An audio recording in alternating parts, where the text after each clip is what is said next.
The Biden administration says it's taking creative steps to get broader public support for its $1.9 trillion COVID-19 rescue plan, as attempts to strike a deal with Republicans have led to concerns about delays in coronavirus relief. Success on Biden's part would be unleashing $400 billion to expand vaccinations and to reopen schools, $1,400 direct payment to households, and other priorities, including a gradual increase in the federal minimum wage to $15 an hour. Failure will be a high-profile setback early in his presidency.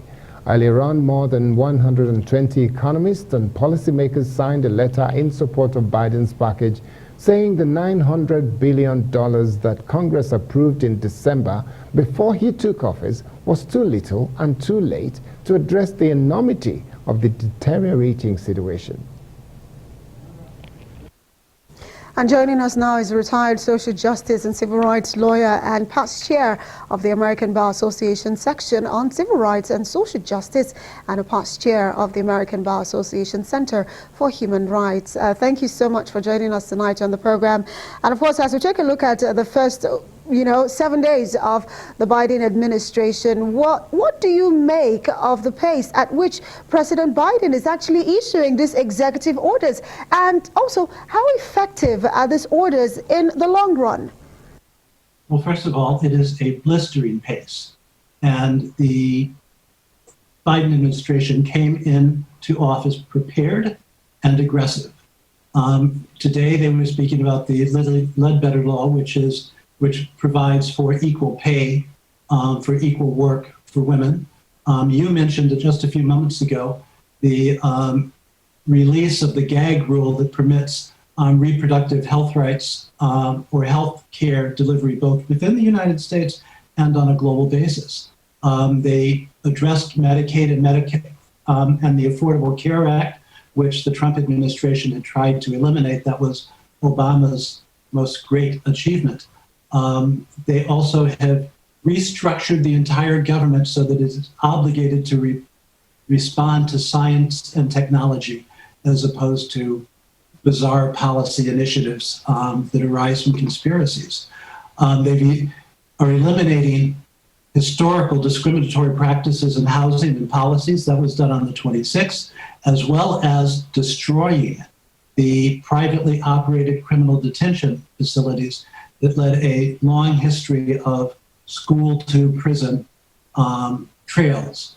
They also have reinforced relationships with Native American nations in the United States and passed several rules relating to condemning and combating racism, xenophobia, intolerance against Asian Americans and Pacific Islanders. They've been tremendously active. And of course, that doesn't address what they've done in the area of COVID. It doesn't address the protection of transsexuals in the United States, and particularly in the military, but in the federal government, across the board. They've been very busy. Okay, Walter, if you don't mind me jumping in here, comparatively, how has Biden's first full week in office compared to his Republican predecessor? Well, when the Trump administration came in, they were not very good at what they sought to do.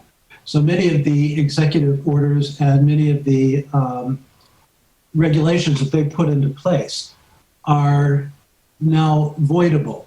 And that was true up until the very last minute. One of the orders that both Congress and President Biden have put into place is to require that new executive orders and regulations go through the proper review process, which the Trump administration did not do.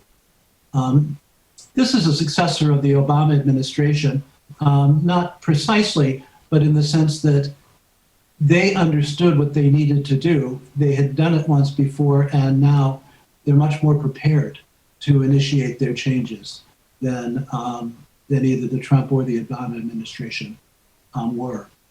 We expect that these these executive orders will abate in the middle of next week. And at that point, as I understand it, President Biden is going to focus on reestablishing multilateral relationships with the multilateral organizations and focus on the legislative activities.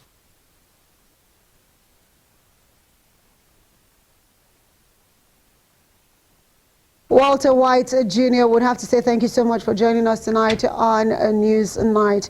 What a week it has been, honestly. 7 days of Joe Biden being the president. We're seeing a lot of, executive orders flying around and repeating a lot of the things that his predecessor had put in place. And of course, a lot of jubilation in Africa in terms of how those executive orders will favor Nigeria as well as the African continent in general.